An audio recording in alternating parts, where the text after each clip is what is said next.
Greetings and much love to each and every one of you valuable viewers. Looking forward to discuss something that's totally different from every other discussion that we had. The flow in spirituality. It's kind of a complicated subject, so I just want to dive into it from the beginning. Because we all hear the word spirituality, spirit, soul, heart-centered. These are a lot of words that are common and more people are open to receiving them. However, I'm wondering how deeply we connect with this concept, the concept of spirituality. In my way of understanding it and how I work with my clients as an important part of self is the connection of self with the universe, with a bigger picture of human being, just being the flesh and the blood and being a physical existence with all of the experiences that we have in our lifestyles, in our relationships, and in our value systems. Because what we've been talking about from the physical, mental, emotional, relational, recreational, and we covered environmental, they're all physical still, because they all relate with our being as a human on earth, how we have experienced trillions of years of existence on this surface, surviving through the difficulties and challenges of living, and then getting to the place that we are today, the highly integrated, educated, knowledgeable,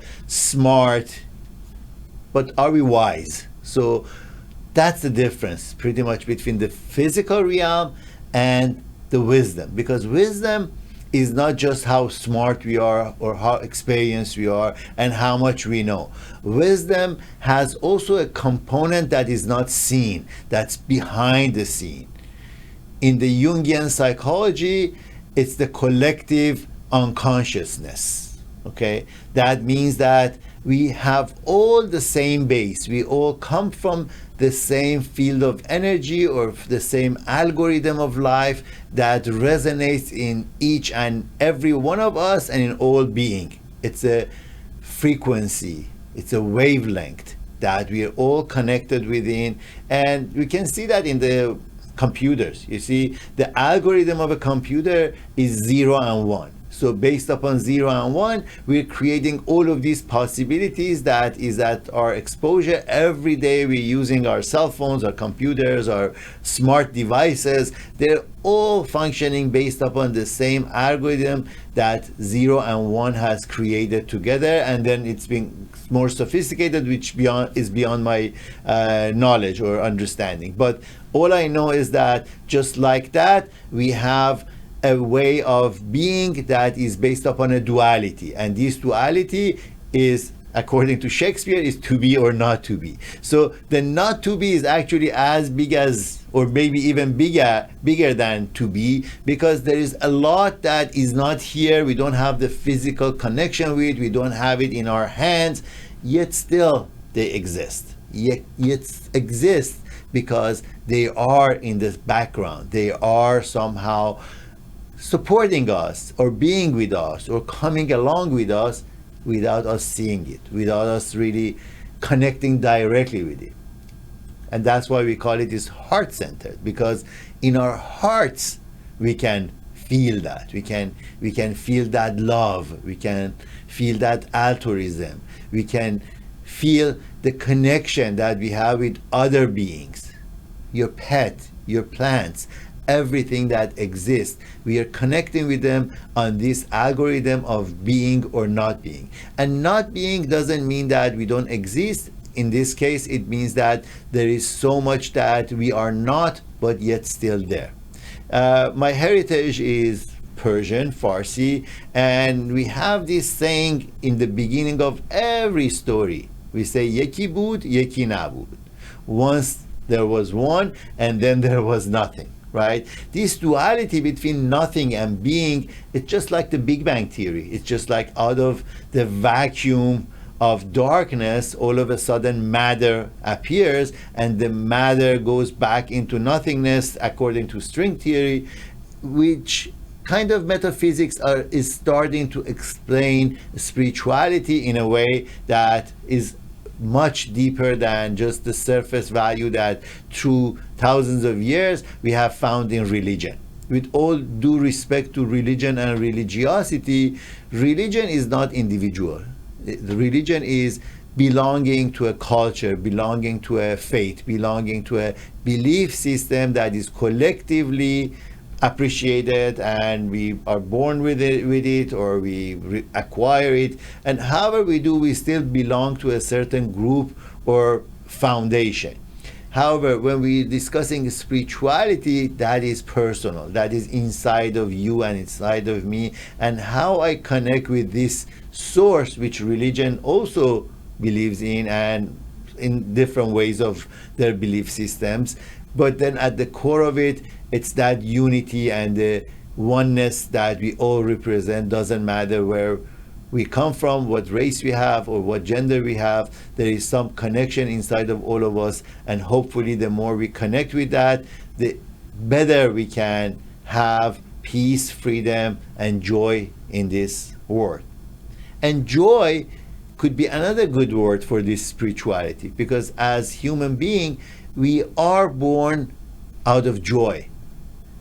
The lovemaking that has created us creates a child, a baby, that is a bundle of joy, and we hear that. However, this bundle of joy, because of the environmental, physical, all of the challenges that we have been discussing in the last 10 episodes of Flow, because of all of those, this spiritual being, this joyful being, this untainted being starts getting influenced by all of this physical to environmental aspects of us, and now we start building walls against the joy, because we want to protect joy, so we start focusing on the outside, what's going on around us, and we would like to protect ourselves against what can harm us. So instead of being with joy and experiencing joy, we become worried, we become depressed, we become conscious, and we become more aware of hardships, and then because of those, the joy is diminished. At the same time, in order to have that kind of a feeling, we go into pleasure, and pleasure becomes a substitute for joy. So spirituality, in other words, goes against materialism, okay? Because materialistic being allows us to just, be in the physical part, and because of that, we are going to be more limited in experiencing joy. So I hope that you can see how important it is to feel that kind of a joy inside of us, how important it is for us to connect with ourselves first before we connect to anyone else. And for that reason, our relationships, our values, and our purpose in life become the three most important things that we can practice our spirituality in. So in our relationships, when we have love, when we have connection without expectations, when we are giving, when we are generous, when we are kind and open, when we feel the freedom to be ourselves in that relationship, that's how we are practicing spirituality in a relationship. In our value systems, how we value ourselves, not because of what we have, what we own, what we have gained, the degrees that we have, or the status that we have built for ourselves. We are connecting with our values because these values are divine. They are coming from a whole different space. They come from a place of joy. So in that joy system, our values are values of bringing everybody along with us to a higher place. It's that elevation of our spirits rather than being low and physical and with energy that is only in protectiveness and survival base. We come to that awareness that this universe has our best interest in mind. Although it is difficult sometimes and we have challenges, but if that belief system in spirituality there is that we can, be safe. If you look at the cover of my book, for example, I think that would explain what I'm saying in the best way. The cover of the Balancing the Wheel, you see two people on unicycles, and this unicycle is on a tight rope.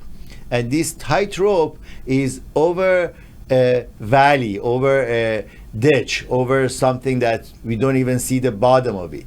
And that is how life is. We are always challenging ourselves or being challenged in situations that we are riding our lives in relationship with somebody else, yet we're still on a tightrope and we have no idea what's going to happen if we fall. But if we trust ourselves enough and trust the universe that has a security system under it, life becomes much easier. We need to know that as long as we are balancing ourselves, as long as we are in the good with the environment around us, as long as that we have our physical, mental, emotional, relational, and recreational, along with the environmental parts of our life, checked and in balance, then the chance of falling is going to be less. And even if we fall, there is a net, just like a circus, that if you fall, there is either a rope that keeps you or there is a net under you. We are not going to be destroyed because the not being is still there. And in that not being, we may not be clearly in the position that we want, but there are some other systems that can hold us up and protect us and bring us forward. At least that's what I believe. And this is very personal. I cannot enforce that to anyone, but I can just suggest it as a suggestion. And if you feel that you can utilize some degree of spirituality in your life, I believe that it may help you see things a little bit easier, understanding that you're not alone in this world. There are other people like you, that they are connected with you in the same environment with the same connotation.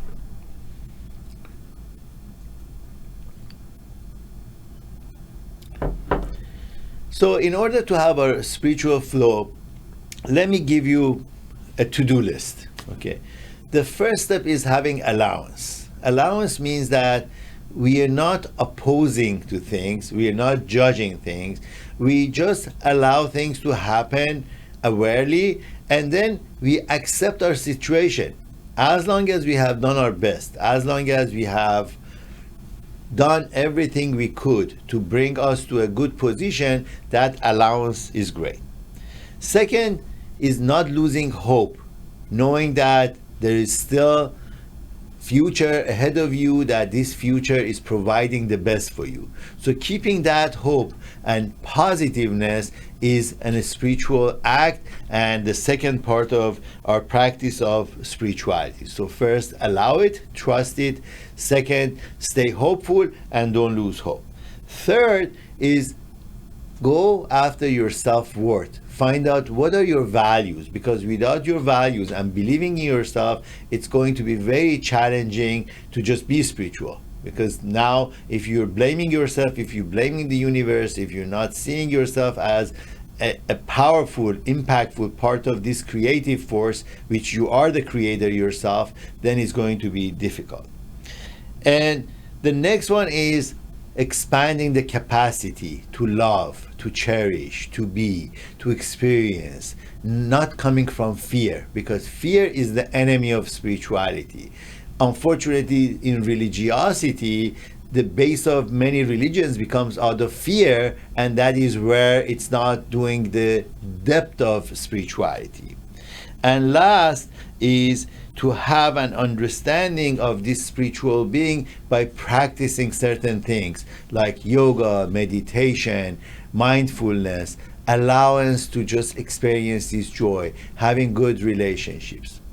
I believe these are just very simple ways of talking about spirituality, and I hope that with this brief understanding of spirituality, you can grow into it even further. If you need more information, you can go to Willow Wellbeing or my personal website, drsadigh.com.